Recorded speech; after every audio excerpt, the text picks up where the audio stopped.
Kuala Lumpur airport पर रात के वक्त रोशनियों का एक समंदर फैला हुआ था और रनवे पर एक जहाज जिसका नंबर MH370 जो कि बोइंग 777 था, आसमान की बुलंदियों को छूने के लिए बिल्कुल तैयार खड़ा था।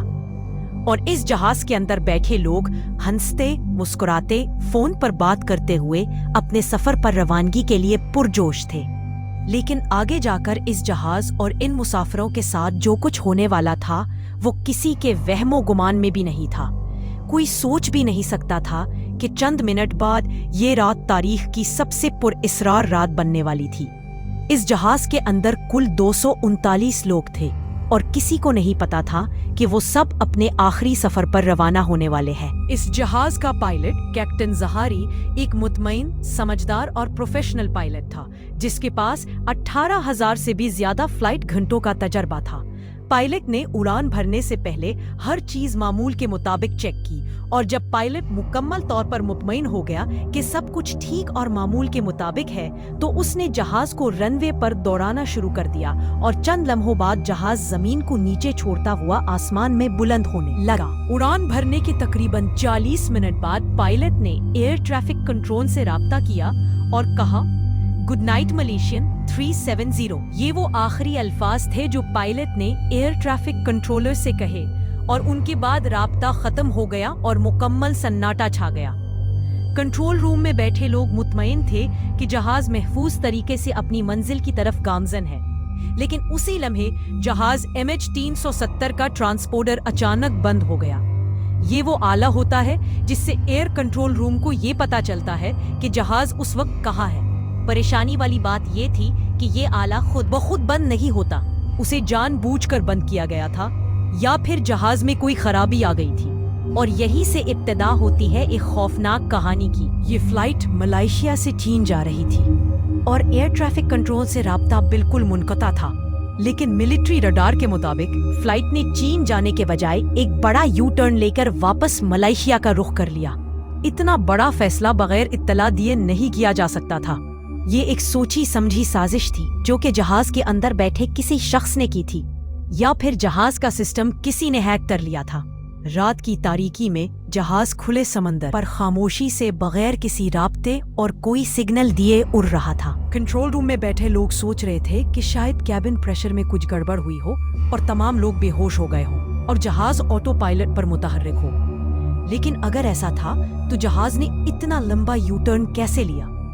दूसरी तरफ कुछ मुहक्किकीन ये भी कहते हैं कि पायलट ने खुद ये सब किया, लेकिन सवाल ये है कि इंतहाई तजुर्बेकार और जिम्मेदार शख्स इतनी गैर जिम्मेदारी का मुजाहिरा कैसे कर सकता है?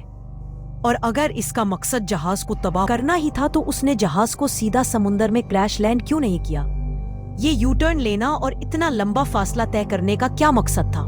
या फिर कोई उस जहाज को अपने किसी खास मकसद के लिए किसी खास जगह ले जाना चाहता था? सैटेलाइट कंपनी इनमरसाट ने उस डेटा को एनालाइज किया जो जहाज ऑटोमेटिक तौर पर भेजता है और बताया कि जहाज 6 से 7 घंटे मुसलसल उड़ता रहा। और खौफनाक बात यह है कि बगैर किसी राब्ते और सुराग के 7 घंटे बहरे हिंद की जानिब जनूब की तरफ एक ऐसे इलाके की जानिब उड़ता रहा जहां शायद ही कभी कोई इंसान गया हो। जहाज की आखिरी पिंग बहरे हिंद के एक ऐसे हिस्से में मिली जो दुनिया की सबसे गहरी, वीरान और खामोश जगहों में से एक है।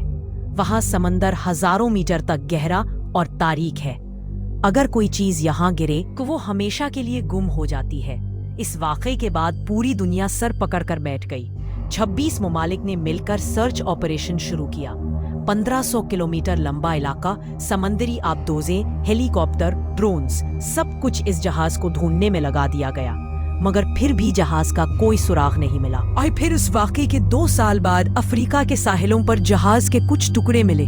उनमें से कुछ टुकड़ों पर नो स्टेप लिखा था और कुछ टुकड़े बोइंग जहाज के पुर्जों से मिलते जुलते थे, जिससे सिर्फ ये अंदाजा लगाया जा सकता था कि फ्लाइट MH370 तबाह हुई है। लेकिन कैसे और क्यों तबाह हुई, इस सवाल का कोई जवाब नहीं मिला। फिर वो थ्योरीज पेश की गईं जिन्होंने कहानी को मजीद डरावना बना दिया। कुछ मुहक्किकीन ने कहा कि जहाज को किसी दूसरे मुल्क ने मार गिराया। कुछ कहते हैं कि जहाज साइबर हाईजैक हुआ और रिमोट कंट्रोल से कहीं और ले जाया गया। कुछ का कहना है कि ये किसी खुफिया अड्डे में लैंड हुआ और फिर तबाह कर दिया गया। और उन लोगों का भी एक ग्रोह है जिनका मानना है कि MH370 एक ऐसा वाकया है जिसे इंसान अभी समझने के काबिल नहीं। अगर ये हादसा था तो जहाज का मलबा समंदर के पानियों में कहीं ना कहीं बरामद हो जाता, और अगर ये हाईजैकिंग का केस था तो कोई पैगाम, कोई कॉल या कोई सुराग तो मिलता, मगर यहाँ किसी भी सवाल का किसी के पास कोई जवाब नहीं था।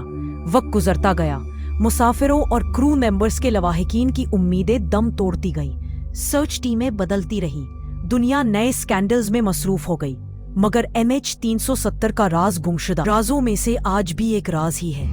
इस वाकये ने इंसान के गुरूर तो खाक में मिलाकर रख दिया। वो इंसान जिसको अपनी टेक्नोलॉजी पर बहुत गुरूर है और सोचते हैं कि हमारे सैटेलाइट्स बहुत एडवांस हैं, उन्हीं के सामने एक जहाज जो कि 7 घंटे तक फिजा में उड़ता रहा और फिर अचानक गायब हो गया और उसका कोई भी कुछ ना कर सका। इतनी एडवांस टेक्नोलॉजी होने के बावजूद भी कोई सुराग ना मिल सका। इस वाकये ने पूरी इंसानियत को झंझोड़ कर रख दिया। फ्लाइट MH370 आज भी एक पुरस्कार पहेली है जिसे हल नहीं किया जा सका। शायद वो जहाज समंदर की तह में कहीं गर्क पड़ा है, शायद इसके राज कभी नहीं खुलेंगे, शायद समंदर ने इसकी फाइल हमेशा के लिए बंद कर दी है। आखिर में सिर्फ एक सवाल बाकी रह जाता है कि अगर 21वीं सदी की टेक्नोलॉजी, सैटेलाइट्स, रडार और फिर एक जदीद टेक्नोलॉजी से लेस जहाज इतना सब होने के बावजूद भी देखते ही देखते गायब हो जाता है और ताहाल पता नहीं लगाया जा सकता, तो हम किस चीज के सहारे इतने बुलंदोबांग दावे करते हैं। इसी के साथ ही आज की कहानी यही खत्म होती है। ऐसी मजीद कहानियों को देखने के लिए अपने इस चैनल को सब्सक्राइब करें, इससे हमें हौसला मिलता है। वीडियो को लाइक करें और कमेंट्स में अपनी राय का इजहार जरूर करें।